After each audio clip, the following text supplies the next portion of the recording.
በቀጥታ ወደ እግዚአብሔር ቃል ነው የምንሄደው። ወንድማችን አሼ ወደዚህ ትመጣለህ። ለእግዚአብሔር መንፈስና ለእርሱ ቦታውን ለቃለሁ። ጌታ ይባረክ። የአምላካችን የእግዚአብሔር ስም ለዘላለም የተባረከ ይሁን። ከባለፈው ሳምንት የቀጠለውን ዛሬ መጨረሻ የሚሆነውን መጽሐፍ ቅዱሳዊ እምነት በሚል እንከፋፈላለን ማለት ነው። እግዚአብሔር ይመስገን። የተወሰነ ትንሽ ነገር እያተረፍን ነው ብዬ አምናለሁ። የእግዚአብሔር ቃል ስለሆነ ጌታ መልካም ያደርጋል። ክብር ለኢየሱስ ይሁን። ዛሬ መጽሐፍ ቅዱስ ንባባችን የሚሆነው በሉቃስ ወንጌል ምዕራፍ 7 እና እንዲሁም በማቴዎስ ወንጌል ምዕራፍ 8 ላይ ባለ ሀሳብ ላይ ነው የምናወራው። ያው መጽሐፍ ቅዱሳዊ እምነት ስለሆነ መጽሐፍ ቅዱስ ተኮር እያደረግነው ነው የምንሄደው። እግዚአብሔር ይመስገን። ሉቃስ ወንጌል ምዕራፍ 7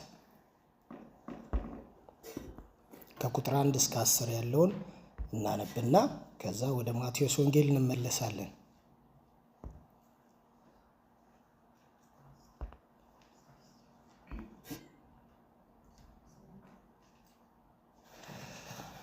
ስለነበረው ጸሎት፣ ስለነበረው አምልኮ እግዚአብሔር አምላክ የተባረከ ይሁን። ድንቅ መንፈስ ነበር እውነት። ከጸሎቱ ጀምሮ እስከ አምልኮ በጣም ውስጤ በጣም ነው የተነካው። እግዚአብሔር አምላክ ይባርካችሁ። ክብር ለኢየሱስ ይሁን። ሉቃስ ምዕራፍ 7 ከቁጥር 1 ጀምሮ አነባለሁ። ቃሉንም ሁሉ በሕዝብ ጆሮዎች በጨረሰ ጊዜ ወደ ቅፍርናሆም ገባ። አንድ የመቶ አለቃም ነበረ። የሚወደውን ባሪያው ታሞ ሊሞት ቀርቦ ነበረ። ስለ ኢየሱስም በሰማ ጊዜ የአይሁድን ሽማግሌዎች ወደ እርሱ ላከና መጥቶ ባሪያውን እንዲያድን ለመነው። እነርሱም ወደ ኢየሱስ መጥተው ይህንን ልታደርግለት ይገባሃል፣ ሕዝባችንን ይወዳልና ምኵራብም ራሱ ሰርቶልናልና ብለው አጽንተው ለመኑት። ኢየሱስም ከእነርሱ ጋር ሄደ። አሁንም ወደ ቤቱ በቀረበ ጊዜ የመቶ አለቃው ወዳጆቹን ወደ እርሱ ላከ። አለውም፣ ጌታ ሆይ በቤቴ ጣራ በታች ልትገባ አይገባኝምና አትድከም። ስለዚህም ወደ አንተ ልመጣ እንዲገባኝ ሰውነቴን አልቆጠርኩትም። ነገር ግን ቃል ተናገር፣ ብላቴናዬም ይፈወሳል። እኔም ደግሞ ከሌሎች በታች የምገዛ ሰው ነኝ። ከእኔም በታች ወታደሮች አሉኝ። አንዱንም ሂድ ብለው ይሄዳል፣ ሌላውንም ና ብለው ይመጣል፣ ባሪያዬንም ይህንን አድርግ ብለው ያደርጋል። ኢየሱስም ይህንን ሰምቶ በእርሱ ተደነቀ። ዘወርም ብሎ ለተከተሉት ሕዝብ እላችኋለሁ በእስራኤልስ እንኳን እንዲህ ያለ ትልቅ እምነት አላገኘውም አላቸው። የተላኩትም ወደ ቤት ተመልሰው ባሪያውን ባለ ጤና ሆኖ አገኙት ይላል። እግዚአብሔር ይመስገን። ይሄ የሉቃስ ወንጌል ነው። የማቴዎስ ወንጌል ምዕራፍ 8ን እናነባለን።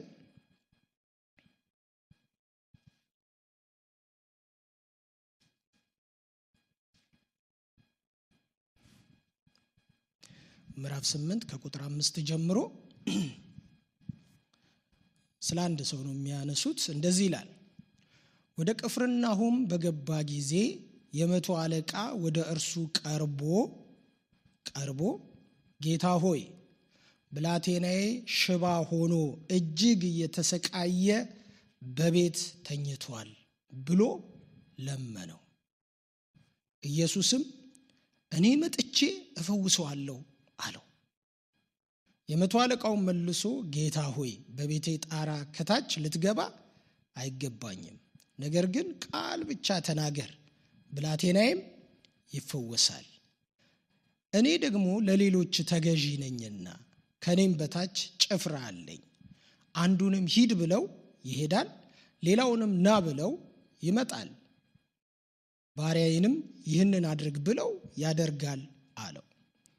ኢየሱስም ሰምቶ ተደነቀና ለተከተሉት እንዲህ አለ፣ እውነት እላችኋለሁ በእስራኤል እንኳን እንዲህ ያለ ትልቅ እምነት አላገኘሁም። እላችኋለሁም ብዙዎች ከምስራቅና ከምዕራብ ይመጣሉ፣ ከአብርሃምና ከይስሐቅ ከያዕቆብ ጋር በመንግሥተ ሰማያት ይቀመጣሉ። የመንግሥት ልጆች ግን በውጭ ወዳለው ጨለማ ይጣላሉ፣ በዚያ ልቅሶና ጥርስ ማፋጨት ይሆናል። ኢየሱስም ለመቶ አለቃው ሂድና እንዳመንክ ይሁንልህ አለው። ብላቴናው በዚያች ሰዓት ተፈወሰ ይላል። እግዚአብሔር ይመስገን። እንጸልያለን አጭር ጸሎት። አምላካችን እናመሰግንሃለን። በእውነት ቃል ብርቱ ነው፣ ቃል ሕያው ነው፣ ቃል ሰዎችን ያድሳል፣ ያነሳል፣ ይፈውስማል። ደግሞ ቃልህ ለታመኑት ቅርብ ነው። እግዚአብሔር በንጹህ ልብ፣ በንጹህ ሐሳብ፣ በንጹህ ፍለጋ ለፈለጉት ቃልህ ይገኛል። ፈውስ ሆኖ ይመጣል። ቤትን የሚቀይር ለዋጭ ሆኖ ይመጣል። እግዚአብሔር ሆይ ይህ መቶ አለቃ ቃል ብቻ ተናገር አለው። ቃል ብቻ ተናገር አለው። አቤቱ እናመሰግንሃለን። የቃል ጉልበትን መረዳት እንዲሆንልን በጌታ በኢየሱስ ስም እንጠይቅሃለን። በእውነት ላልገባን እንዲገባን፣ ላልተረዳንም እንድንረዳ፣ ላልደረስንበትም ደግሞ መድረስ እንዲሆንልን ዛሬ ምሽት በኢየሱስ ክርስቶስ ስም እንጸልያለን። ቅድም በተጸለየው ጸሎት እግዚአብሔር የዘላለም አምላኬና አባቴ ሆይ ዓለማት ሁሉ በእግዚአብሔር ቃል ተጋጥመዋል ይላል። ተጋጥመዋል። እርሱ የፍጥረት መጀመሪያ ነው ይላል። የፍጥረት በኩር ነው ይላል። እነዚህ ሁሉ ቃል በሆነው በኢየሱስ ተፈጥረዋል ይላል። አቤቱ እግዚአብሔር ሆይ በእውነት ደግሞ ወንድማችንም እንደጸለየው ይሄ ቃል ወደኛ ሲመጣ የልቦናችንን አይኖች ያበራልናል፣ ብርሃን ይሰጠናል። ዛሬ ጌታ እግዚአብሔር ሆይ ብርሃን እንዲሆንልን እንጠይቅሃለን። ከቃል ብርሃን እግዚአብሔር አይኖቻችን እንዲበሩ በኢየሱስ ስም እንጠይቅሃለን።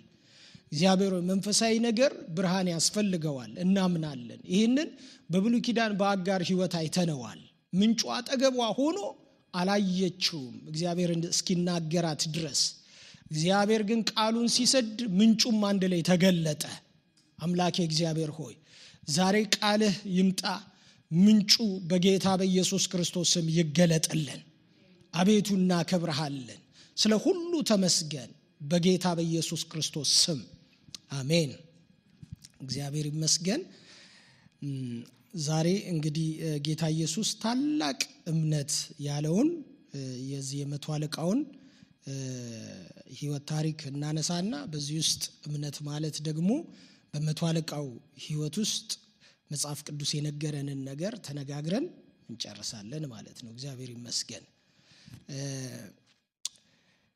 በጣም ብዙ ችግሮች ወደ ሕይወታችን ሲመጡ፣ ብዙ መከራ የሚመስሉ ነገሮች ወደ ሕይወታችን ሲመጡ፣ ማንወጣቸው የሚመስሉ ነገሮች ወደ ሕይወታችን ሲመጡ እነዚህ ነገሮች እኛን አበላሽተውን ሊሄዱ ሳይሆን ወይንም ደግሞ የሆነ ቦታ ጥለውን ሊሄዱ ሳይሆን ነገር ግን በዛ ውስጥ እግዚአብሔር ትልቅ የሆነ እጁንና ማዳኑን ሊያሳይ ስለፈለገ ነው ይህንን የሚያደርገው። እግዚአብሔር ይመስገን። ምክንያቱም አንዳንድ ጊዜ እግዚአብሔር በእኛ ሕይወትም ከብሮ መታየት ስለሚፈልግ፣ ነግሶ መታየት ስለሚፈልግ ችግር የሚመስል ነገር፣ መከራ የሚመስል ነገር፣ የማንወጣው የሚመስል ነገር ወደ ሕይወታችን ያመጣል እና በሚመጣበት ጊዜ ግን በዛ ችግር ውስጥ አሻቅበን የችግሩ ዋና ገላጋይ የሆነውን እግዚአብሔርን ልጅ እንድንመለከት ያደርገናል። እግዚአብሔር ይመስገን። በዚህ ሁለቱ ንባቦች ውስጥ የማቴዎስና የሉቃስን ያነበብነው በዚህ ውስጥ ስለ አንድ ሰው ታሪክ ነው የሚናገረው። ይህም የመቶ አለቃ ነው። የመቶ አለቃው የሮማ ወታደር ነው። ያው የሮማ ባለስልጣን ነው። መቶ አለቃ ማለት ትልቅ ስልጣን ነው። በዛ ጊዜ ቀላል ስልጣን አይደለም፣ ትልቅ ስልጣን ነው የነበረው። በመጽሐፍ ቅዱሳችን እንደውም ሌሎችን ስልጣናቶች አይጠቅስም። ስንመለከት አዲስ ኪዳን ላይ ሌሎችን ስልጣናት አይጠቅስም እና መቶ አለቃን ነው የሚጠቅሰው፣ በተለይ አዲስ ኪዳን ላይ ስንመለከት ማለት ነው። እና የሮማ ትልቅ ስልጣን ነው አይደለም። የሮማ ትልቅ ስልጣን እንኳን ስልጣን ቀርቶ የሮማ ዜግነት ራሱ ትልቅ ፕራውድ ያደርጋል አይደለም፣ ስልጣኑ ማለት ነው። ስልጣኑ ሌላ ነው። ስልጣኑን ማግኘቱ ከንጉስ ባለመዋል መሆኑ ትልቅ ነገር ነው። ግን ራሱ የሮማ ዜግነት በዛ ጊዜ የነበረው የሮም ዜግነት ራሱ ትልቅ አድቫንቴጅ አለው ለብዙ ነገር። ይሄ አሁን በፓርላማ ላይ እንደሚባለው ማለት ነው ምንድነው የመታሰር መብት ምናምን የሚባል ነገር አለ። አገላለጡን ጥሩ ባላረገውም እነሱ ላይ የማይታሰሩ ሰዎች አሉ፣ አሁን የማይፈረድባቸው ሰዎች አሉ። እና አንድ ሰው ከመሬት ተነስቶ በዛ ጊዜ የሮማን ዜግነት ያለውን ሰው ከመሬት ተነስቶ ማንኳሰስ አይችልም። ምክንያቱም ዜግነቱ በጣም ሃይ ስለሆነ የዓለም ቁንጮ ስለሆነ ማለት ነው። እና አይደለም ስልጣኑን ልነግራችሁ ፈልጌ ነው። እግዚአብሔር አምላክ ይባረክ። እና ይሄ ሰው ቀላል ሰው አይደለም፣ በጣም ትልቅ ሰው ነው። እና የተቸገረውም ደግሞ በአንድ ነገር ነው የተቸገረው የሱ አገልጋይ የሆነ ቲኔጀር የሆነ ልጅ ነው ይላል። ሌላ መጽሐፍ ሳገላብጥ በጣም ቲኔጀር የሆነ ወደፊት ሊያገለግለው ብዙ የሚችል ወጣት ልጅ እጅግ በጣም ታሞ እቤት ተኝቷል ይላል። ሉቃስ ያንን ጉዳይ ብዙም አይገልጠውም። አይታችሁ ከሆነ ታሞ ነበር፣ ብላቴናው ታሞ ነው የሚለው ማለት ነው። ግን ማቴዎስ ደግሞ በዛ ውስጥ የሁለቱም አቅጣጫ የተለያየ ስለሆነ መጽሐፍ ቅዱስን ስናጠና በተለይ የመነሻቸውን ካገኘነው በደንብ የመጽሐፉን ሐሳብ እናገኘዋለን። እና ማቴዎስ ሞር ፎከስ ማድረግ የሚፈልገው የኢየሱስ ክርስቶስን ንግስናና ኃያልነት ላይ ነው የሚያተኩረው። እና ይህንን ክፍል ሲጽፍ መሲያዊነቱን፣ ኃያልነቱን፣ ንጉስነቱን እና ፈዋሽነቱንም ጭምር ነው አንድ ላይ ለማብራራት የሚሞክረው ማለት ነው። በሁለቱ መካከል የሁለት ቁጥር ልዩነት አለ። ሉቃስ ብዙ ዝርዝር ሐሳብ ጽፏል። 10 ቁጥር ነው የጻፈው፣ ያኛው 8 ቁጥር ነው የጻፉት ማለት ነው። ግን ሁለቱም በአንድ ሰው ላይ ሲናገሩ ለየቅል የሆነ አካሄድ አላቸው። አንድም የሆነ የሚያደርጋቸውም ደግሞ አካሄድ አላቸው። እግዚአብሔር አምላክ ይባረክ። ስለዚህ ስለ ብላቴናው ሲናገር ሉቃስ ብላቴናው እጅግ ታሞ ስለነበረ ነው። በሱ በጣም ብሎ ስለነበር ኢየሱስ ጋር መልእክተኞችን ላከ ነው የሚለው። መልእክተኞችን ላከ ይላል። ማቴዎስ ደግሞ ስለ መልእክተኞች አያወራም። ጭራሽ መልእክተኛ የተላከም ሁሉ እስከማይመስል ነው ፍለፊት እንደዚህ ኮንቨርሴሽናቸው ፍለፊት እንደሆነ አድርጎ ነው የሚናገረው የሚጽፈው ማለት ነው ማቴዎስ ማለት ነው። እና ከዛ እዛ ጋር ሉቃስ መልእክተኞች ልኮ እንደመጣና ከዛ በኋላ በኔ ቤት ጣራ በታች አንተ ልትገባ አይገባህም እንዳለው ይናገራል። ማቴዎስ ደግሞ ኖ እኔ መጥቼ እፈውስልሃለሁ ነው የሚለው። እኔ መጥቼ ምን አደርጋለሁ? እፈውስልሃለሁ ይለዋል። እግዚአብሔር ይመስገን። እኔ ራሴ መጥቼ ምን አደርግልሃለሁ? እፈውስልሃለሁ ይላል። እና ይሄንን እንግዲህ አሁን ካነበብኩላችሁ ከእግዚአብሔር ቃል ክፍል ውስጥ በደንብ አድርገን ብዙ ልናወጣቸው የሚገቡ ነገሮች አሉ ማለት ነው። በጣም የሚገርመው ይሄ ሰውዬ እንግዲህ ፍለፊትም ኢየሱስን ያውራው ወይንም ደግሞ በሰዎችም ያውራው ብቻ በጣም ጄኒውን የሆነ ፌዝ ነበረው። በጣም ይሄ ትልቅ የሆነ በጣም ክቡር የሆነ እምነት ነበረው። እግዚአብሔር አምላክ ይባረክ። እና ኢየሱስ ያደነቀው አፕሪሼት ያደረገው ያንን ነው። እና ኢየሱስ በጣም ሰርፕራይዝ ሆነ ይላል። ተደነቀ ነው የሚለው። አይታችኋል?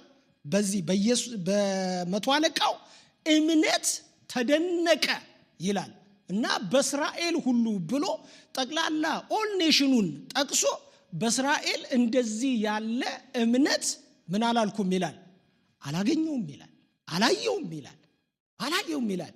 እና ኢየሱስ የተደነቀበት ነገር ምንድነው ነው? አሁን ዛሬ የምንማረው ኢየሱስ የተደነቀበት ነገር ምንድነው? አይታችኋል? በእምነቱ ነው የተደነቀው። በእርግጥ በእምነቱ ነው የተደነቀው። እምነቱ ነው ኢየሱስን ሰርፕራይዝ ያደረገው። ባይዘዌ ይሄ ነገር ቀላል አይደለም። ኢየሱስን እምነቱ በጣም እንደዚህ ሰርፕራይዝ ማድረጉ ቀላል ነገር አይደለም። ለምን? ማርቆስ ወንጌል ምዕራፍ 6 ላይ ቁጥር 6 ላይ አንድ ቃል አለ። ተመልከታችሁ ከሆነ ሄደን እናንብበው። አንድ ቃል ላንብብላችሁ። ማርቆስ ወንጌል ምዕራፍ 6 ቁጥር 6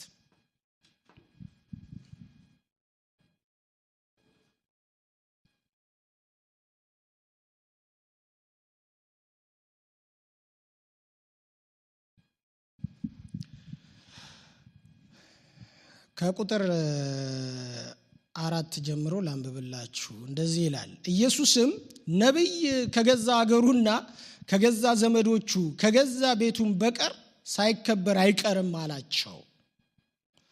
በዚያም ጥቂቶች ድዌዎች ላይ እጁን ጭኖ ከመፈወስ በቀር ተአምር ሊያደርግ ምንም አልቻለም። መፈወስ አልቻለም። ኃይል ስለሌለው ሳይሆን ፈዋሽ ስለሆነ ወይም ስላልሆነ አይደለም፣ ግን አልቻለም። ከዛ ቁጥር 6 የሚገልጥልን ይሄንን ነው። እንደዚህ ይላል፣ ስለ አለማመናቸውም ተደነቀ ይላል። ስለ አለማመናቸውም ተደነቀ፣ በመንደሮችም እያስተማረ ይዞር ነበር ይላል። ኢየሱስ እዚህ ጋር የተደነቀው ባለማመናቸው ነው። የተደነቀው ማለት ፈዋሽ ሆኖ አስቡት። ያ የተጠበቀው መሲህ ሆኖ መጥቶ ግን ሰዎች አላመኑበትም። ባለማመናቸው ምን አደረገ? ተደነቀ። እዚህ ጋር ሰርፕራይዝ ሆነ ኢየሱስ። እንደውም ያምኑኛል ነበር የሚባለው። ወደ ገዛ ወገኖቹ መጣ፣ የገዛ ወገኖቹም ደግሞ ምን አሉትም? አልተቀበሉትም ይላል። ኢየሱስ ተደነቀ። በዚህ ጉዳይ በጣም ተደነቀ። ስለ አለማመናቸውም ምን አለ? ተደነቀ። እዚህ ጋር ግን መቶ አለቃው ጋር የተደነቀው ግን በማመኑ እኮ ነው የተደነቀው።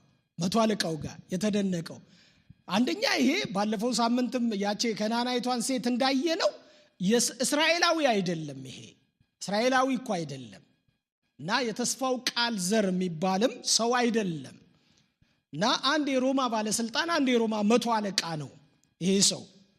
እና እንደውም የሚናገረው ስለ ኢየሱስ ሰምቶ ነው የሚለው። ሰምቶ ይላል። እንግዲህ አሰማሙ የመጀመሪያ ይሁን ሁለተኛ ይሁን ወይ ፈውስ ሲያደርግ ሰምቶ ይሁን የምናውቀው ነገር የለም። ግን ስለ ኢየሱስ ሰምቶ ነው መልእክተኛ የላከው።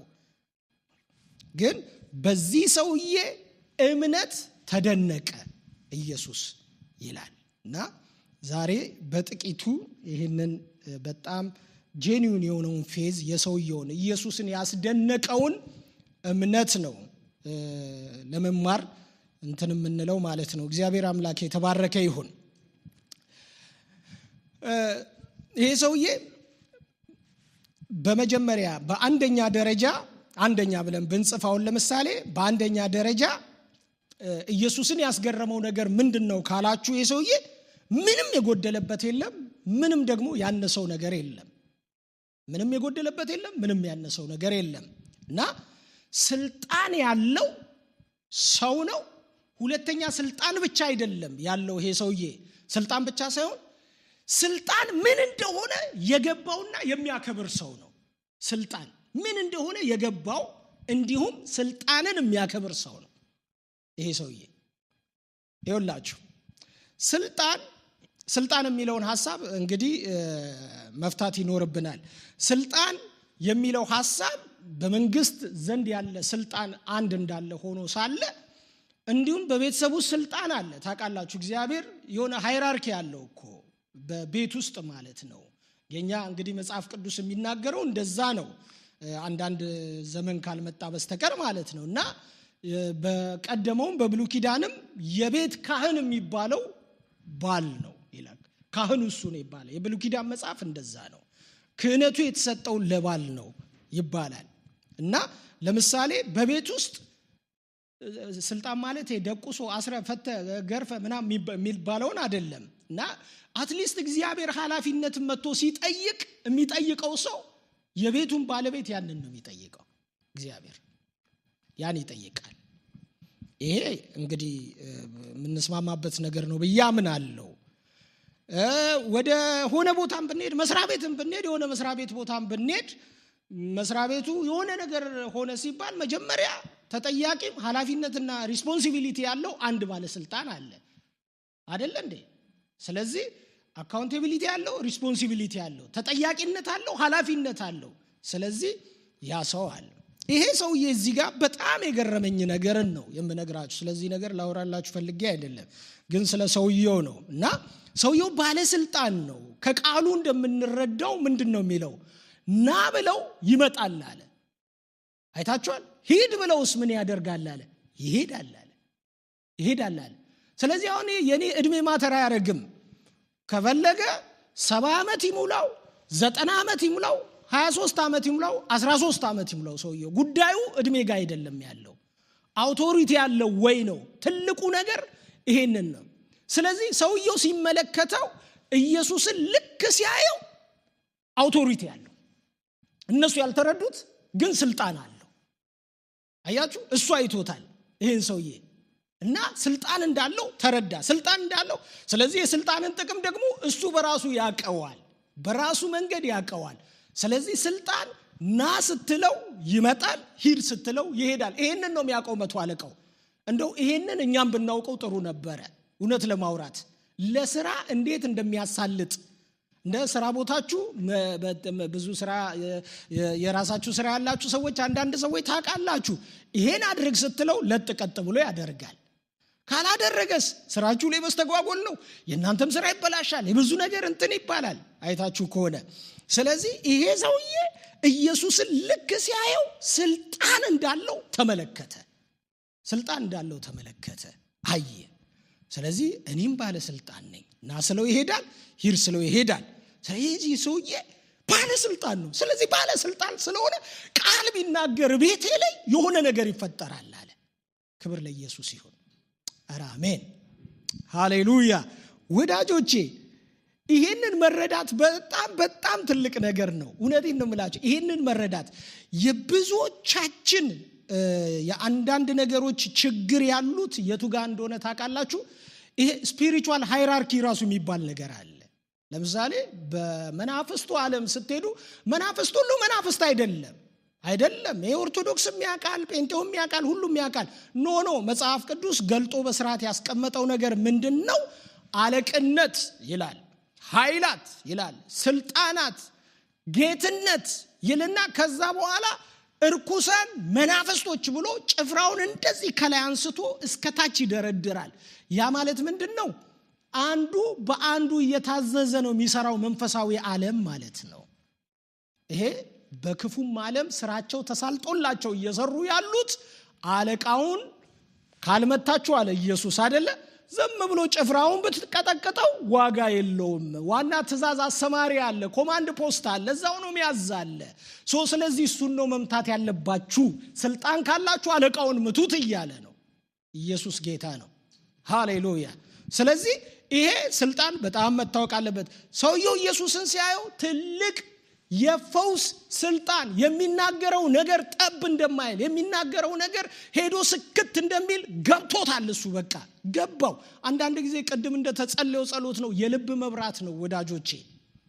ክርስትና የልብ መብራት ነው። ካልበራልን አይሆንም።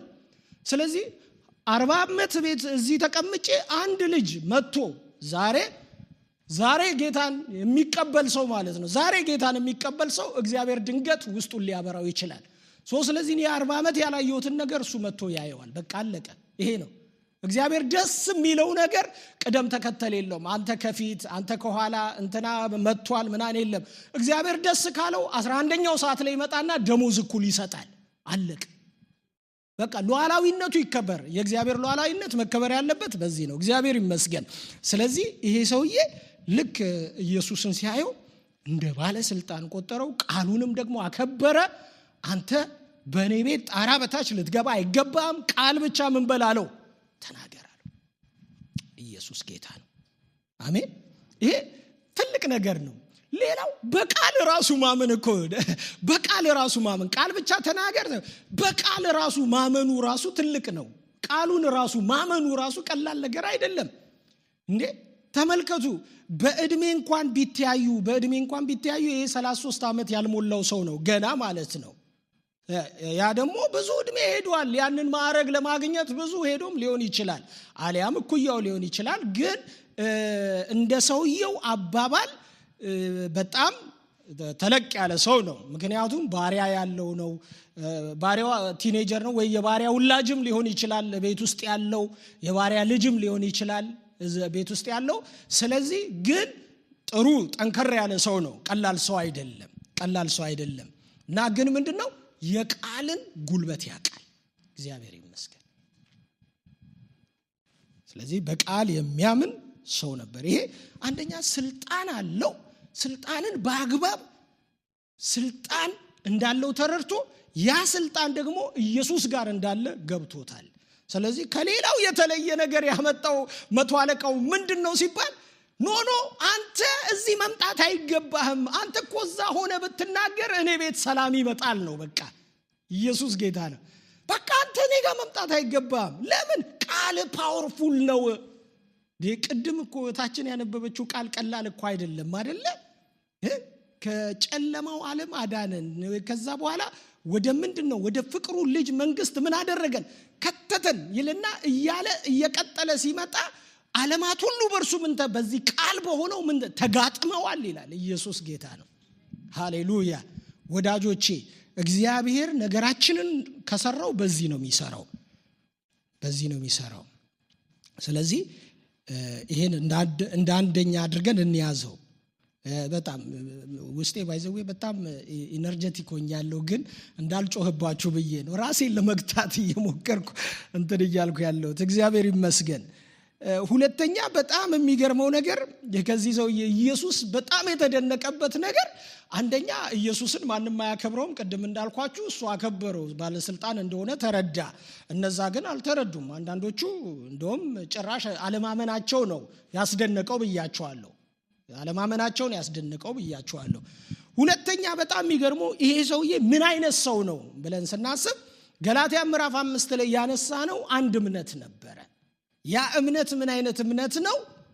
የመንፈስ ፍሬ እምነት ነው።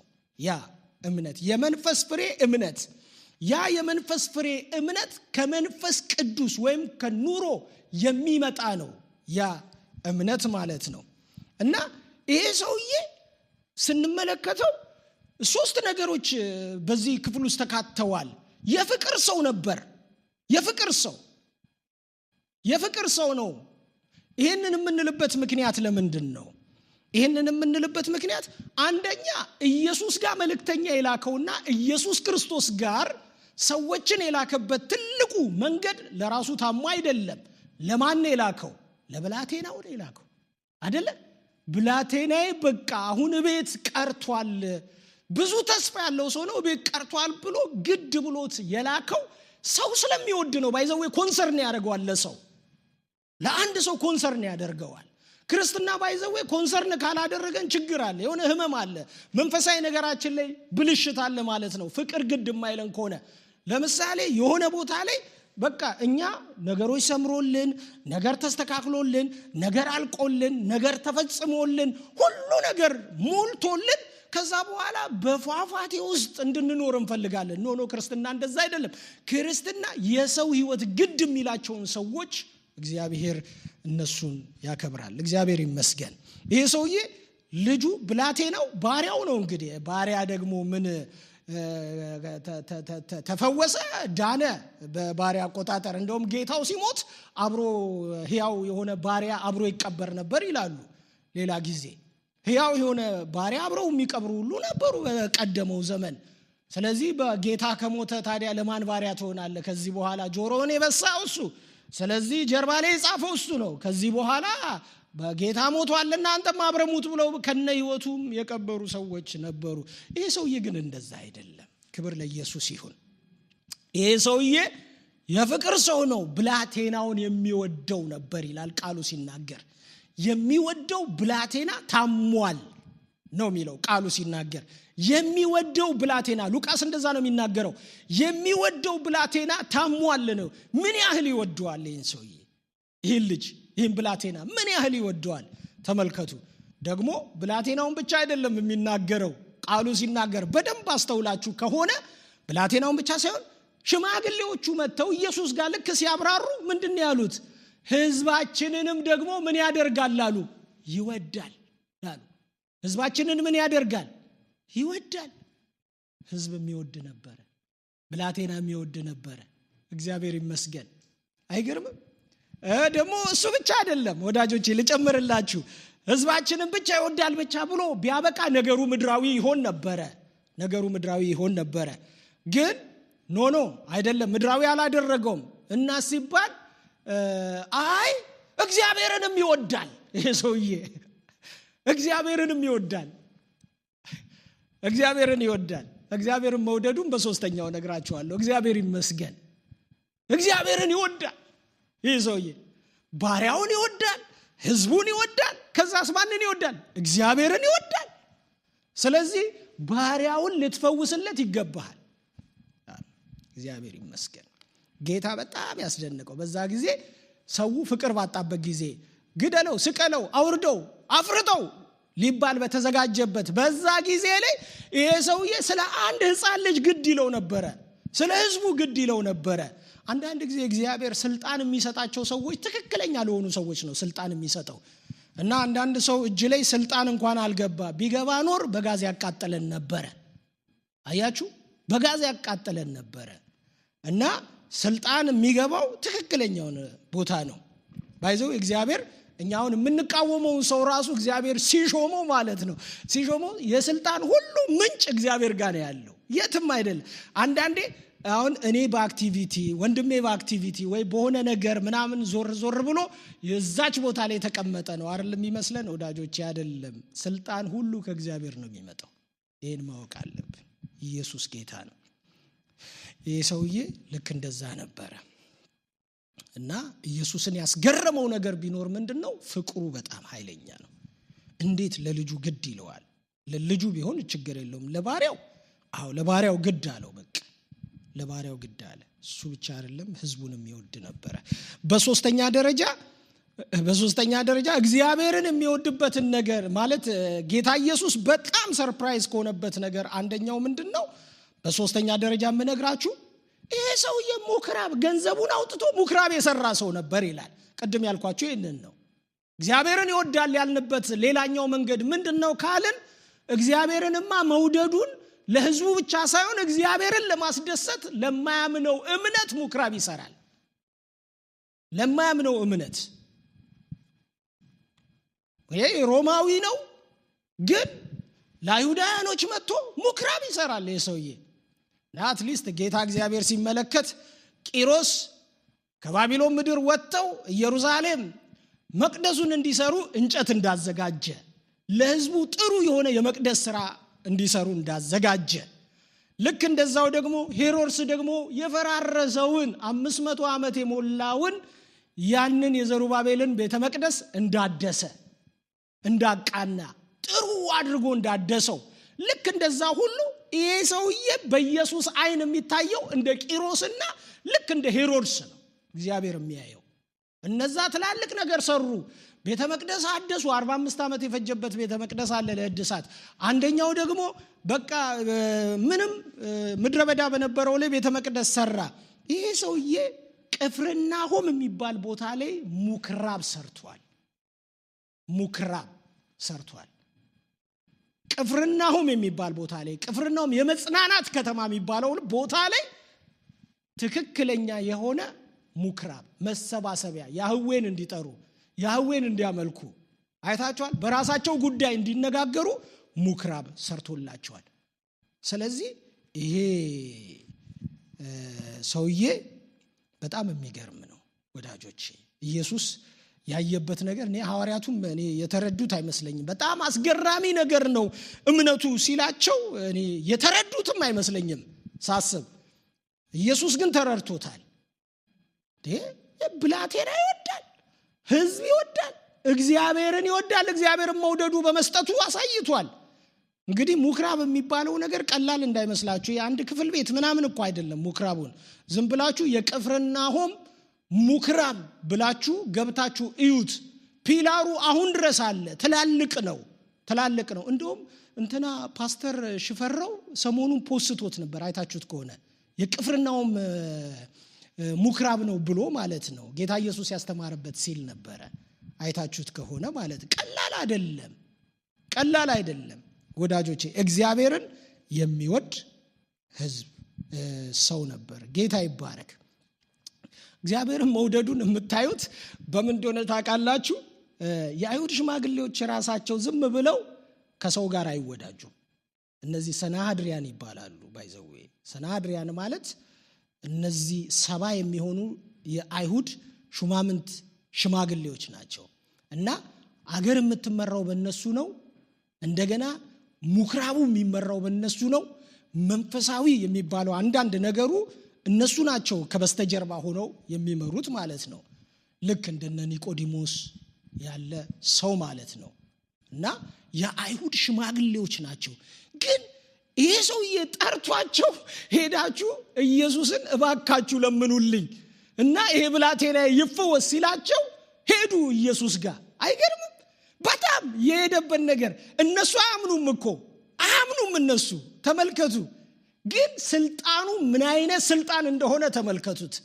ሽማግሌዎቹን ላካቸው። እነሱ ባያምኑበትም ሄደው አረ ለኛ ምኩራብ የሰራ ሰው ነው እባክህ ልጁን ፈውስለት አሉ። አያችሁ? አንዳንድ ጊዜ እግዚአብሔር አንዳንድ ሰዎች ላይ የሚያስቀምጠው ኃይል አይደለም። በጣም እኮ አስቸጋሪዎች ናቸው። የአይሁድ ሽማግሌ ማለት በጣም አስቸጋሪ ነው። የመንፈስ አሁን በኢየሩሳሌም ያለው ትልቁ ትክክለኛ ሪቫይቫሉ እንዳይመጣ ከጋረዱት እስከሆነ መንገድ ጥሩ ይዘውት መጥተዋል። መንፈሳዊ ይዘቱን ከባቢሎን ጀምሮ ምኩራብ ከተጀመረበት ጊዜ ጀምሮ ይዘውት መጥተዋል። ጥሩ ነው። ቤተ መቅደሱ ከፈረሰ ጀምሮ ይዘውት መጥተዋል። ግን ቢሆንም ልክ ኢየሱስ ጋር ሲደርሱ ደግሞ በቃ አይኖቻቸው ተይዟል። አይኖቻቸው አልበራም። ግን ይሄ ሰውዬ እባክህ ፈውስልኝ ሲል ሄዱና እባክህ ፈውስለት አሉ ይላል። በሌላ አነጋገር እነሱም ራሳቸው ኢየሱስ ፈዋሽ እንደሆነ ሰውየው እየነገራቸው ነው ያለው። አይታችኋል? ሰዎቹን ልኮ እባካችሁ ብላቴናዬን ፈውሱልኝ ሲላቸው ፈውስ ያለው እዚህ አይደለም፣ ፈውስ ያለው ማጋር ነው እያላቸው ነው። ኢየሱስ ጋር ነው እያላቸው ነው። ለነሱ ቢገባቸውም ባይገባቸውም ማለት ነው። ግን በጣም በሰው ዘንድ የተወደደ ነበር። እግዚአብሔር አምላክ የተባረከ ይሁን። አሜን። ወዳጆቼ ኢየሱስ የተደነቀው በምንድን ነው ካላችሁ ስልጣን ያለውን ሰው በማክበሩ ነው የተደነቀው። አንደኛ የነገርኳችሁ ይሄ ነው። ሁለተኛ የፍቅር ሰው ነው። የፍቅር ሰው ደግሞ መሆኑ ደግሞ በምን ብላቴናውን ይወዳል፣ ሕዝቡን ይወዳል፣ እንደገና አምላኩን እግዚአብሔርን ይወዳል። ሶስተኛ ምኩራብ ሰርቷል። ያለውን ነገር ሁሉ አምጥቶ ኢንቨስት አድርጓል። ለማያምነው አይሁዳዊነት ወይም ይሁዲነት እኮ ነው ምኩራብ የሰራው። ለማያምነው ይሁዲነት ምኩራብ ሰርቷል። ተመልከቱ እንግዲህ እግዚአብሔር በዘመናት መካከል አንዳንድ ሰዎችን ይቀሰቅስና ለእስራኤል የሆነ ነገር ያደርጋሉ። ለምን? ህዝቡ አንዳንድ ጊዜ ምንም ስለማይል ማለት ነው። ምክንያቱም ምድረ በዳ የገደለው ስለሆነ ስንመለከት ማለት ነው። እግዚአብሔር ይመስገን። ወደ ማቴዎስ ሐሳብ እንምጣና ነገሩን እንጠቅልለው፣ ቋጨት እናድርገው። ማቴዎስ ይሄንን ሰውዬ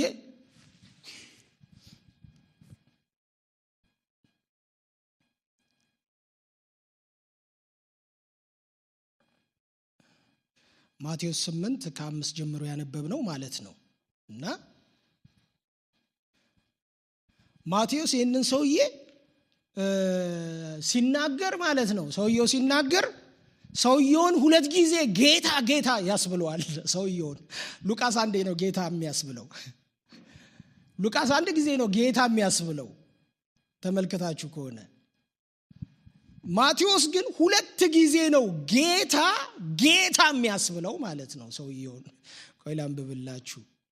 አይወላችሁ ቁጥር 6 ጌታ ሆይ ይለዋል። ጌታ ሆይ ይለዋል። ይሄ ጌታ ሆይ የሚለው ቃል ቀላል አይደለም። በመጽሐፍ ቅዱስ ውስጥ በጣም ቀላል አይደለም። ጌታ ሆይ ማለት አንድ የ33 ዓመት አይሁዳዊን ጌታ ሆይ ካላችሁት እግዚአብሔርን መሳደብ ነው።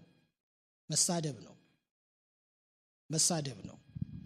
ምክንያቱም ጌታ እያለ እንዴት ጌታ ትላለ የሚል ማህበረሰብ ይነሳባቸዋል። ሰውየው ባይዘዌ ጌታ ሆይ ያለው አሁን ዛሬ እኛ ባለንበት አነጋገር ጌታዬ ምን ላድርግልህ ምናምን በሚለው አይደለም። በዛ መንፈስ አይደለም። ሰውየው ጌታ ሆይ ያለበት መንፈስ ከትክክለኛ ከአምላክነቱ ምንጭ ጋር ነው ያያያዘው። ከአምላክነቱ ምንጭ ጋር ከአምላክነቱ ከፈዋሽነቱ ምንጭ ጋር ነው ያያያዘው። ጌታ ሆይ ሲለው ማለት ነው። ከዛ ጌታ ሆይ ካለ በኋላ ያለው ነገር ራሱ ይገልጣል እኮ አባባሉ ይገልጣል። ምን ይላል? ጌታ ሆይ ካለ በኋላ ብላቴናዬ ሽባ ሆኖ እጅግ እየተሰቃየ በቤት ተኝቷል ብሎ ለመነው ይላል። ሰው አይለመንም፣ እግዚአብሔር ነው የሚለመነው። ኢየሱስ ጌታ ነው። በቃ ብላቴናዬ ታሟል፣ ተሰቃይቷል፣ እንደዚህ ሆኗል ብሎ ለመነው ይላል። የሚለመነው ጌታ እንጂ ሰው አይለመንም። ሰው አይለመንም።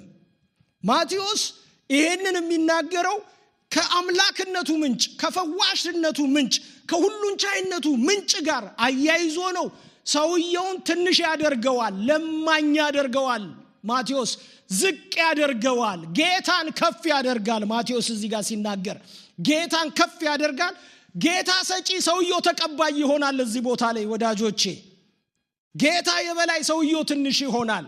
እዚህ ቦታ ላይ በማቴዎስ አነጋገር ለምንድን ነው ሰውየውም የፈለገው ያንን መንፈስ ነው የፈለገው። ጌታ እንዲልቅ እሱ እንዲያንስ ነው የፈለገው። ክብር ለኢየሱስ ይሁን። ወዳጆቼ እግዚአብሔር በእኛ ህይወት ውስጥ ከላቀ በእኛ ህይወት ውስጥ የሚያስቸግር ምንም ነገር የለም። እግዚአብሔር ብቻ በቤታችን ይላቅ። ክብር ለኢየሱስ ይሁን። ይሄ ቁጥር 6 አንደኛው። ከዛ እንቀጥልና አንብብ። ኢየሱስም እኔ መጥቼ እፈውሰዋለሁ አለው ሲል እዚህ ጋር የሰውየውን ሃምብልነት ነው የሚያሳየው። በጣም ሰውየው ሃምብል እንደሆነ በኢየሱስ አንደበትና በኢየሱስ መንፈስ ውስጥ እናየዋለን ሰውየውን። ምክንያቱም ምንም ግርግር አልፈጠረም። ኢየሱስ እኔ መጥቼ እፈውሰዋለሁ አለው። ኢየሱስ ጌታ ነው ማለት ለአንድ አሁን ያችን ሴትዮ ትንሽ ተገዳግቷት ነበር አይታችሁ ከሆነ እና አንቺ እኮ እስራኤላዊ አይደለሽም፣ አንቺ እኮ የተስፋው ቃል ሰው አይደለሽም፣ አንቺ እኮ እንደዚህ የቡችሎች ዘር ነሽ፣ አንቺ እንደዚህ ነሽ ይላት ነበረ። እዚህ ሰውዬ ጋር ሲደርስ ግን ኢየሱስ በማቴዎስ አነጋገር እኔ መጥቼ እፈውሰዋለሁ አለ። እንዴት ደስ ይላል! ከዛ ቀጠለ። እኔ መጥቼ እፈውሰዋለሁ አለው ይልና ከዛ በኋላ የመቶ አለቃው መልሶ ይላል፣ አሁንም መልሶ ጌታ ሆይ ይላል። አሁንም ኢየሱስ ጌታ ነው። ጌታ ሆይ። ይሄ ጌታ ሆይ ማለት ወዳጆቼ የባለስልጣንና የስልጣን ጉዳይ አይደለም። ከሱ እሱ ጀነራል ስለሆነ ወይም ኮሎኔል ስለሆነ አይደለም። እዚህ ጋር የሚናገረው ኢየሱስ በጊዜው ላይ በነበረው አቋም ጌታ ሊባል የማይችል ነው። ጌታ ሊባል አይችልም በጊዜው ላይ በነበረው አቋም ማለት ነው። ምክንያቱም ኢሳይያስ ስለ ኢየሱስ ሲጽፍልን ባየነው ጊዜ እንወደው ዘንድ ደም ግባት የለውም ነው የሚለው። ምክንያቱም ከጋራ ጋራ የሚሻገር ሰው፣ ከሰው ቤት የሚሄድ ተመልከቱ። እነ ማርታ ቤት ዛሬ ቁርስ ከበላ ወይንም እነ ስምዖን ቤት ነው እራት የሚበላው ወዳጆቼ። ፕሮፐርሊ በስርዓት እንኳን የተስተካከለ ያመጋገብ ነገር እንደሌለው ራሱ ኢየሱስ ሲናገር ምን ይላል? ለሰማይ ወፎች ማረፊያ ያላቸው ይላል፣ ለሰው ልጅ ግን የሚጠጋበት ቤት የለውም ይላል። ክብር ለኢየሱስ ይሁን። ይሄንን ሰው ነው ተመልክቶ ይሄ መንፈሳዊ አይኖች ካልበራ በስተቀር የልቦና አይን ካልተከፈተ በስተቀር አንድ የ33 ዓመትን ወጣት ሰው እንዴት ጌታ ብለህ ትጠራለህ? ይሄ ነው ኢየሱስን ሰርፕራይዝ ያደረገው። ይሄ ነው ኢየሱስን ሰርፕራይዝ ያደረገው ወዳጆቼ። በጣም ያስደነቀው ነገር ይሄ ነው። ይሄ ነው። ስለዚህ ምን አለ ደግሞ አክብሮቱን ጨመረው እኮ በጣም አክብሮቱን ጨመረው። የጨመረው አክብሮቱ ምንድነው? ጌታ ሆይ ካለ በኋላ አንተ እኔ ቤት ጣራ በታች እንድትገባ ነፍሴ ያልፈቀደችም ይላል። በቃ ኖ እኔ ማለት በጣም ትንሽ ሰው ነኝ፣ አንተ ትልቅ ሰው ነህና እንዴት ትገባለህ እኔ ቤት ነው የሱ አባባል። በአክብሮት የተሞላበት ነው። በጣም የሚገርመው ነገር ኢየሱስ ክርስቶስ የአይሁድን በዓል እዛ ጋር በዓላቸውን ከሽከሽ አድርጎ ነው ወደ ሰውየው ቤት ሄደው ከሽከሽ ያደረገው፣ ሰበረው። አንዳንድ ጊዜ ወግ ስርዓት ምናምን የሚባለው ኢየሱስ ይሰብራል። ሆን ብሎ ነው የሚሰብረው። ምን አደረ? ማንም አይሁዳዊ ወደ አሕዛብ ቤት መሄድ አይችልም። ባይዘው በእነሱ በነበራቸው እንትን ማንም አይሁዳዊ አሕዛብ ቤት ዘው ብሎ አይገባም፣ አይሄድም። ኢየሱስ ግን ምና እኔ እመጣለሁ ሲለው እኮ በጣም የሚገርም ነገር ነው። እኔ እመጣለሁ አለው። ክብር ለኢየሱስ ይሁን። እኔ ዛሬ ኢየሱስ ወደ ቤታችን ይግባ። እውነቴን ነው የምላችሁ፣ ኢየሱስ ወደ ቤታችን ይግባ። አሜን። ይሄ ትልቅ ነገር ነው። ትልቅ ነገር ነው። ኢየሱስ የገባበት ቤት ውስጥ ሰላም አለ። ኢየሱስ የገባበት ቤት ውስጥ እረፍት አለ። እና ኢየሱስ በጣም የሚገርም ነው። አንዴ ሉቃስ ወንጌል ምዕራፍ 19 ስለ ዘኬዎስ የሚናገረው ታሪክ አለና ዘኬዎስ ኢየሱስ ያልፋል ሲባል ከቁመቱ ጥረት የተነሳ ዛፍ ላይ ወጣ ይላል። ተመልከቱት። እና ወጥቶ ኢየሱስን አየው። እና ሲያየው ኢየሱስ ደግሞ ብዙ ሕዝብ ነው ያለው። ተመልከቱ። እና ልብ ብዙ ሕዝብ ቢኖርም ግን ብዙ ልብ የለም። ባይዘው ብዙ ሕዝብ እና ብዙ ልብ የለም። እና ግን ዛፍ ላይ የወጣው ሰውዬ ግን ልብ ያለው ሰው ነው። ልብ አለው ማለት ከልብ ነው ጌታን የሚፈልገው፣ ከልብ ነው ኢየሱስን የሚናፍቀው። በሰዎች ዘንድ ያለው አመለካከትና በጌታ ዘንድ ያለው አመለካከት ስለ ዘኬዎስ አንድ አይነት አይደለም። ዘኬዎስ ወጣና እላይ ከደረሰ በኋላ ልክ ኢየሱስን ሲያየው ጊዜ ኢየሱስ ተመለከተው። ሲያየው ጊዜ ዘኬዎስ ሆይ አለው፣ ፈጥነ ውረድ አለው። ፈጥነ ውረድ ሌላ ነገር ነው። ፈጥነ ውረድ ሌላ ነው። ዛሬ በቤት እገባለሁ ሲለው ይሄ በጣም አስደናቂ ነገር ነው። ዛሬ በቤት እገባለሁ አለው። ቀራጭ የሆነ ሰው፣ የሰውን ገንዘብ የሚበዘብዝ የሚባል ሰው ተመልከቱ። በሰው ዘንድ ኃጢአተኛ ተብሎ የሚቆጠር ሰው። አዎ ኢየሱስ ክርስቶስ የኃጢአተኞች ወዳጅ እንጂ የባለመድኃኒቶች ወዳጅ አይደለም። ወዳጅነቱ ይቀጥላል። ግን የመጣሁት ለኃጢአተኞች ነው የመጣሁት ነው የሚለው። እግዚአብሔር አምላክ የተባረከ ይሁን። ወዳጆቼ ኢየሱስ ክርስቶስ ልብን ያያል፣ ይመለከታል። ዛፍ ላይ ወጣ ይላል። ከዛ ሃሌሉያ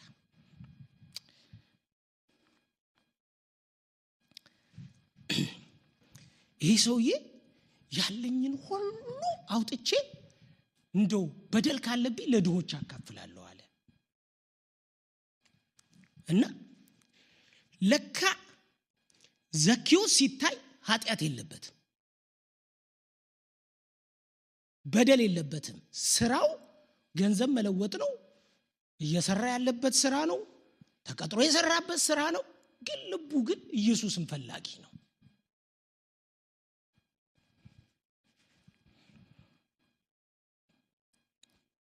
እስቲ እናንብብ እንቀጥል።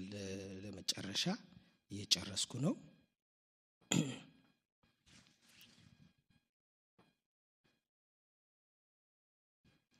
የመቶ አለቃውም ቁጥር 8 የመቶ አለቃውም መልሶ ጌታ ሆይ በቤቴ ጣራ ከታች ልትገባ አይገባኝም፣ ነገር ግን ቃል ብቻ ተናገር ብላቴናዬም ይፈወሳል። እኔ ደግሞ ለሌሎች ተገዢ ነኝና ከኔም በታች ጭፍራ አለኝ። አንዱንም ሂድ ብለው ይሄዳል፣ ሌላውንም ና ብለው ይመጣል። ባሪያዬንም ይህን አድርግ ብለው የታመመውን ባሪያ ይህን አድርግ ብለው ያደርጋል አለው። ኢየሱስም ሰምቶ ተደነቀና ለተከተሉት እንዲህ አለ። ለሚከተሉት እኮ ነው ተመልከቱ። ለደቀ መዛሙርቱ ብዙ ለሚያጋፉት ምናምን ለነሱም ጭምር ማለት እውነት እላችኋለሁ በእስራኤል እንኳን እንዲህ ያለ ትልቅ እምነት አላገኘውም ካለ በኋላ እንዲህ ይናገራል። በጣም እንዲናገር ቁጥር 11 እላችኋለሁ ብዙዎች ከምስራቅና ከምዕራብ ይመጣሉ ከአብርሃምና ከይስሐቅ ከያዕቆብ ጋር በመንግሥተ ሰማያት ይቀመጣሉ። የመንግሥት ልጆች ግን በውጭ ወዳለው ጨለማ ይጣላሉ። በዚያ ልቅሶና ጥርስ ማፋጨት ይሆናል። ኢየሱስም ለመቶ አለቃው ሂድና እንዳመንክ ይሁንልህ አለው። ብላቴናው በዚያ ሰዓት ተፈወሰ። በቃ ኢየሱስ ጌታ ነው። በዚያች ሰዓት ብላቴናው ምን አለ? ተፈወሰ። ጌታ ይባረክ። መጨረሻው መደምደሚያውን ሐሳብ የምነግራችሁ ምንድነው? ይህ ሰውዬ እዚሁ ሆኖ ኢየሱስ የመንግሥተ ሰማያት ቀጠሮ ሰጠው። አይገርምም? የመንግሥተ ሰማያት ቀጠሮ ሰጠው። ቃሉ እኮ ነው የሚናገረው። እናንተ እዚህ ተቀምጣችሁ አላቸው፣ ዞር ብሎ ለተከታዮቹ ማለት ነው አይደለ?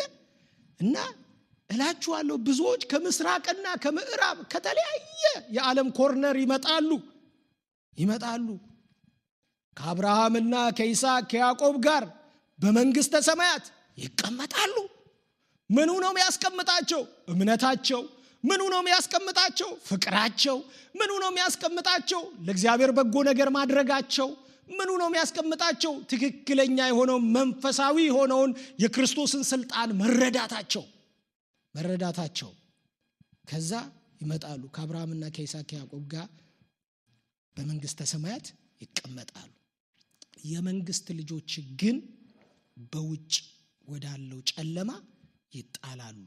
በዚያ ልቅሶና ጥርስ ማፋጨት ይሆናል። የመንግስት ልጆች ሲል በተለይ ፎከስ አድርጎ የሚናገረው የእስራኤልን ማህበረሰብ ነው የሚናገረው እና ግን በእስራኤል ማህበረሰብ ብቻ ብለን እኛ በዚህ ዘመን አናቆመውም። ዛሬም ያለን ሰዎች ከዚህ አይነት የህይወት ስርዓት ውጪ ከሆነን ከዚህ አይነት የህይወት ስርዓት አካሄድ ውጪ ከሆነን ወዳጆቼ መጣላችን የማይቀር ነው። እነሱ ከተቆረጡ እዚህ የማይቆረጥበት ምንም ምክንያት የለም። እነሆ ከዋናው ግንድ ላይ ቅርንጫፍ ከተቆረጠ ወዳጆቼ የተተከለውማ ሄዶ ግንዱ ላይ የተተከለውማ በስርዓት ካልሄደ ይጎነደሻል፣ ይቆረጣል በስርዓት። ይሄ የጸጋ ትምህርትና የድነት ትምህርት በሚለው ሁኔታ አይደለም እያልኳቸው ያለሁት። ክርስትና የህይወት ጉዞ ነው። የህይወት ጉዞን በጽድቅ፣ የህይወት ጉዞን በቅድስና፣ የህይወት ጉዞን በእምነት፣ የህይወት ጉዞን በፍቅር በወንድማማች መዋደድ ልናስኬደው ይገባል። ይሄ ከሌለ ፍቅር የሌለው ሲጀመር እኮ ቆሮንቶስ ላይ የጠቀስነው አንደኛ ቆሮንቶስ ምዕራፍ 13 ላይ ፍቅር የሌለው ተራራ ማፍረስ ምን ያደርጋል ነው የሱ አባባል እኮ። እምነት ቢኖር ፍቅር ከሌለ ምን ያደርጋል ነው። እምነት ቢኖር ትንቢት ቢኖር ምን ያደርጋል ነው የሱ አባባል። እና እምነት ቢኖር መገለጥ ቢኖር ምን ያደርጋል ነው። እምነት ማለት ፍቅር ሳይኖር መገለጥ ቢኖር ምን ያደርጋል ነው። ፍቅር ሳይኖር ትንቢት መናገር ምን ያደርጋል ነው። ፍቅር ሳይኖር ለድሆች እንጀራ ማብላት ምን ያደርጋል ነው። ፍቅር ሳይኖር ወዳጆቼ ስብከት ምን ያደርጋል። ፍቅር ሳይኖር ቸርች መመላለስ ምን ያደርጋል። ፍቅር ሳይኖር ነው የሚለው። ይሄ ሰውዬ በፍቅሩ የታወቀ ነበር። ባሪያውን ይወዳል፣ ህዝቡን ይወዳል፣ እግዚአብሔርን ይወዳል። ምኩራብ ሰርቷል። የፍቅር ሰው ነው ወዳጆቼ። አትሊስት ትንሹን የዚህን ነገር እግዚአብሔር በጸጋ መንፈስ እንደው እንዲያካፍለን እንጸልያለን። ክብር ለኢየሱስ ይሁን። እንጸልይ እስቲ።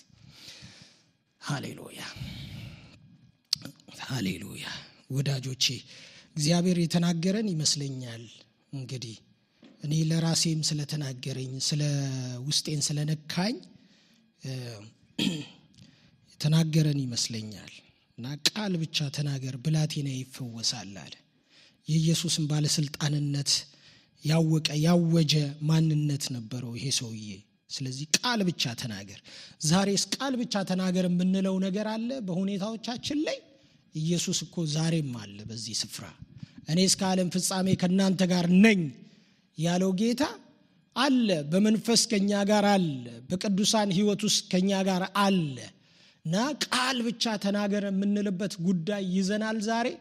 ቃል ብቻ ጌታ ሆይ ተናገር የምንልበት አንተ ቃል ስትናገር ወደ እኔ ቤት ጓዳ መግባት አይጠበቅብህም። ወደ እኔ ቤት ጓዳ ልትመጣ አይገባህም። ያንተ ቃል ከዛ ሆኖ ይሰራል፣ ከዛ ሆኖ ያደርጋል፣ ከዛ ሆኖ ለውጥ ያመጣል። ልክ እንደ እምነትህ ይሁንልህ አለው። እንደ እምነትህ ወዳጆቼ፣ ዛሬ እንዳመነው እምነት ነው የሚሆንልን። ክርስቶስን ያመነው በምን አይነት መንገድ ነው? ክርስቶስን ያመነው በምን አይነት ህይወት ነው? ለአሁኑ ህይወታችን በምን አምነነዋል? ክርስቶስን እንደ እምነታችን ይሆንልናል። እሱ ባለስልጣን ጌታ ነው፣ አምናለሁ። እሱ የሁሉ ባለስልጣን ነው፣ አምናለሁ። ክብር ለኢየሱስ ይሁን። እሱ የፍቅር ሁሉ ምንጭ ነው፣ አምነዋለሁ። እኔ ጋር ያለውን ችግር፣ ወንድሞቼ ጋር እህቶቼ ጋር ያለውን ችግር በአንዲት ቃል ነገሩን ሁሉ ይፈጽማል፣ ይዘጋል፣ ያስተካክላል። እሱ ሁሉን ቻይ አምላክ ነው። ሃሌሉያ! እሱ ሁሉን ቻይ ነው። ወዳጆቼ፣ ችግር የሌለብን ሰዎች አይደለም፣ ሆነን የቀረብን ሰዎች አይደለንም። ሁላችንም ጀርባችንን የሚቆረቆር የሆነ ነገር ይኖረናል። በአንድም በሌላ መንገድ አለቀልኝ የምንለው ነገር ውስጥ አይደለንም። በዓለም ነዋ ያለነው። በዓለም ሳላችሁ መከራ አለባችሁ ይላል። ነገር ግን አይዟችሁ እኔ ዓለምን አሸንፌአለሁ ይላል። ስለዚህ ዓለምን ያሸነፈ ጌታ የኛ ጌታ ነው። ስለዚህ እኛም አብረን ዓለምን እናሸንፋለን። ችግርን እናሸንፋለን፣ ሁኔታ እናሸንፋለን፣ ኃጢአት እናሸንፋለን፣ በደልን እናሸንፋለን፣ ቂመኝነት እናሸንፋለን። የማይቻል ምንም ነገር የለም፣ ለሚያምን ሁሉ ይቻላል ብሏል ጌታ። ክብር ለኢየሱስ ይሁን። እግዚአብሔር ይህን ጉባኤ እንድትባርክ እንጸልያለን። ይህን ጉባኤ በእምነት እንድትባርክ እንጸልያለን። የእምነት አድማሳችን እንዲሰፋ እንጠይቀሃለን። በእምነት በእውነት በዚህ ቤት እንድትመጣ በጌታ በኢየሱስ ክርስቶስ ስም እንጠይቀሃለን። በእውነት ልቦናዎቻችንን ቀስቅስልን፣ አነቃቃልን፣ ወደ ቃል አዘንብልልን። ወዳጆቼ፣ አንድ ጽሑፍ ሳነብ በጣም ጄኒውን ፌዝ የሚባለው ቃሉ ላይ የተደገፈ ነው ይላል። ቃሉ ላይ የተደገፈ እሱ ሚራክሉ ከመሆኑ በፊት ተአምራቱ ከመሆኑ በፊት ስለሆነ አይደለም ይላል፣ ግን ቃሉ ላይ ያረፈ ነው ይላል። ቃሉ ላይ ረጭ ብሎ ያረፈ ነው ትክክለኛ እምነት አለው የሚባለው ሰው እንጂ ነገሩ ስለተቀየረ አይደለም ይላል። ይሄ ሰውዬ ነገሩ በመጀመሪያ አልተቀየረም፣ በስተመጨረሻ ነው የተቀየረው፣ ግን ቃሉ ላይ ያረፈ ሰው ነበረ። ኢየሱስ የእግዚአብሔር ልጅ ስሙ የተባረከ ይሁን። ሃሌሉያ! ሃሌሉያ! ሃሌሉያ! እናመሰግንሃለን። አንተ ፈዋሽ አምላክ ነህ። አንተ ፈዋሽ አምላክ ነህ። አንተ ታዳጊ አምላክ ነህ።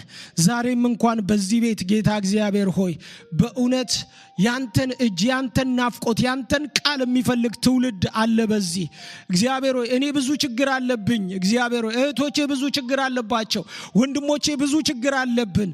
ዛሬ የትም ሄደን አናስፈታውም። ችግራችን ኢየሱስ ጋር ነው የሚመጣው። ኢየሱስ ይፈታል። ኢየሱስ ይፈታል። ኢየሱስ ይችለዋል። ኢየሱስ ይችለዋል። ሃሌሉያ! ያበቃለት ህይወት የለንም። ተደላድያለ የኔ ነገር ሞልቶልናል የምንለው ነገር የለም። እግዚአብሔር በሙላትና በጉድለት ክርስትና አይወሰንም። ጌታ እግዚአብሔር ሆይ ክርስትና ችግርን በማለፍ ችግርን በመርታት በእግዚአብሔር ቃል በመቆም በመጽናት በማወጅ ነው የሚሆነው። ሃሌሉያ! ይህንን ደግሞ መንፈስ ስለሚረዳ እናመሰግንሃለን።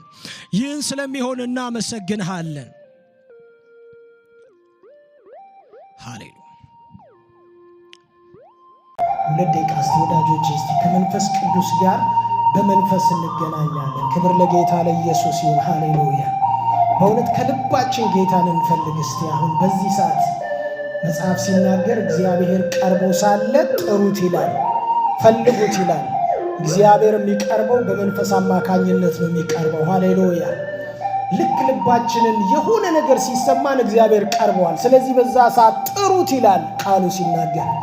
ሃሌሉያ! እግዚአብሔር ሃሌሉያ! ዛሬ መንፈስህን እንፈልጋለን፣ ኃይልህን እንፈልጋለን፣ ብርታትህን እንፈልጋለን። እግዚአብሔር ዛሬ ሃሌሉያ ያንተን መልካምነት እንፈልጋለን፣ ያንተን እጅ እንፈልጋለን፣ ያንተን በጎነት እንፈልጋለን። አምላካችን እግዚአብሔር ሆይ እባክህ ዘንበል እንድትልልን እንጸልያለን። ዘንበል እንድትልልን እንጸልያለን። በደከመን ነገር ላይ ዘንበል በልልን። ባቃተን ነገር ላይ ዘንበል በልልን። እግዚአብሔር የዘላለም አምላኬና አባቴ ሆይ ባልቻልነው ነገር ላይ ዘንበል በልልን። አባቶቻችን ሃሌሉያ ቃል ሲናገር ቆይቼ እግዚአብሔርን ደጅ ጠናሁት እርሱም ዘንበል አለልኝ ጩኸቴንም ሰማ ተብሎ በቃል ተጽፏል። እግዚአብሔር ሆይ በፊት ቆይተዋል ማልደው ነው እግዚአብሔር ሆይ ፊትን ያዩት ቆይቼ ነው የሚለው ቃል እግዚአብሔር ሆይ በፊት ብዙ ተክተዋል ብዙ ፊትን ለማየት አምላካችን እግዚአብሔር ሆይ በፊት ብዙ ምንቆይበት ብዙ እግዚአብሔር ሆይ አንተ ፊት ምንለማመንበት ይህ ጸጋ እንዲበዛልን በጌታ በኢየሱስ ክርስቶስ ስም እኔ ጸልያለሁ። እግዚአብሔር ሆይ በፊት ብዙ የምንበረከክበት ጸጋ እንዲበዛልን በጌታ በኢየሱስ ክርስቶስ ስም እኔ ጸልያለሁ። አምላካችን እግዚአብሔር ሆይ ባክህ የተወሰደ ጸሎታችን የተወሰደ እግዚአብሔር ሆይ ያ መንፈሳዊ ነገራችን በጌታ በኢየሱስ ስም ዛሬ እንዲመለስ ጸልያለሁ። እዚህ ጉባኤ መካከል የተወሰደ ጸሎት ይመለስ አሁን። የተወሰደ ህልም ይመለስ አሁን። የተወሰደ ራእይ ይመለስ አሁን። የተወሰደ ልሳን ይመለስ አሁን። የተወሰደ ትንቢት ይመለስ አሁን። እግዚአብሔር የዘላለም አምላኬና አባቴ እባክህ እንድትመልስልን እባክህ እንድትመልስልን እንለምንሃለን የፈውስ ጸጋ እንድትመልስልን እግዚአብሔር ሆይ አጋንንትን የማውጣት መንፈስ እንድትመልስልን እግዚአብሔር ሆይ ጸጋውን ሰተን ነገር ግን ያስወሰድን ዶርማንት አርገን ያስቀመጥን ጌታ ሆይ ዛሬ አቧራው እንድታነሳልን በኢየሱስ ስም እንጠይቀሃለን። አቧራው እንድታነሳልን በኢየሱስ ስም እንጠይቀሃለን። ዛሬ ወንድሞቼን በዚህ መንፈስ እንድትቀሰቅስ እህቶቼን በዚህ መንፈስ እንድትቀሰቅስ እግዚአብሔር ብላቴኖች በዚህ መንፈስ እንዲቀሰቀሱ በጌታ በኢየሱስ ክርስቶስ ስም ጸልያለሁ።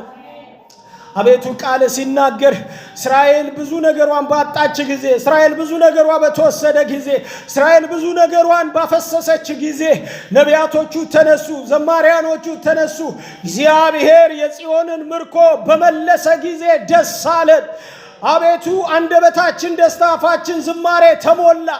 በአሕዛብ ዘንድ እግዚአብሔር መልካም ነገር አደረገልን ተባለ። እውነት ነው እግዚአብሔር መልካምን ነገር አደረገልን ደስም አለን ብለው እንደጸለዩ እንዳዜሙ እግዚአብሔር የዘላለም አምላኬና አባቴ ሆይ ስንወጣ እያለቀስን ነዷችንን ይዘን ወጣን ስንመለስ ግን በዝማሬ ተመለስን እንዳሉ ዛሬ እዚህ ጉባኤ መካከል የሰማይ አምላክ እግዚአብሔር ሆይ በኢየሱስም ዝማሬ የጠፋባቸው እግዚአብሔር ሆይ ቃልህ የጠፋባቸው መጽሐፍ ቅዱስ ማንበብ የጠፋባቸው በፊት መጸለይ የጠፋባቸው የሰማይ አምላክ ቅዱስ እግዚአብሔር ሆይ ካንተ ጋር የነበራቸው ነገር የተቋረጠ እግዚአብሔር ሆይ መሰዊያ የፈረሰ ዛሬ በኢየሱስም ታድሶ እንዲሆን እኔ ጸልያለሁ። ታድሶ እንዲሆን እኔ ጸልያለሁ። አምላካችን ለዚህ ቤት ታድሶ ይሁን ታድሶ ይሁን ታድሶ ይሁን ታድሶ ይሁን ታድሶ ይሁን። እግዚአብሔር የዘላለም አምላኬና አባቴ ሆይ አቤቱ የክርስትና ኃይላችን ካንተ ጋር ባለው ግንኙነታችን ይታወቃል። ጌታ ሆይ ጉልበታችን ካንተ ጋር ባለው ግንኙነታችን ይታወቃል። ሰዎች ሲያዩን ምን ይላሉ? ጴጥሮስን ሰዎች ባዩት ጊዜ ከኢየሱስ ጋር ነበር አሉ። ከኢየሱስ ጋር የነበረው ኃይል ከእርሱ ጋር ነበረ። ምንም ቢክድ እንኳን ንግግሩ ይገልጠው ነበረ። አምላካችን እግዚአብሔር ዛሬ ለዚህ ቤት እኔ ጸልያለሁ ወደ እግዚአብሔር መጠጋት ይሆነ ወደ ኢየሱስ መጠጋት ይሁን ወደ ኢየሱስ መቅረብ ይሁን።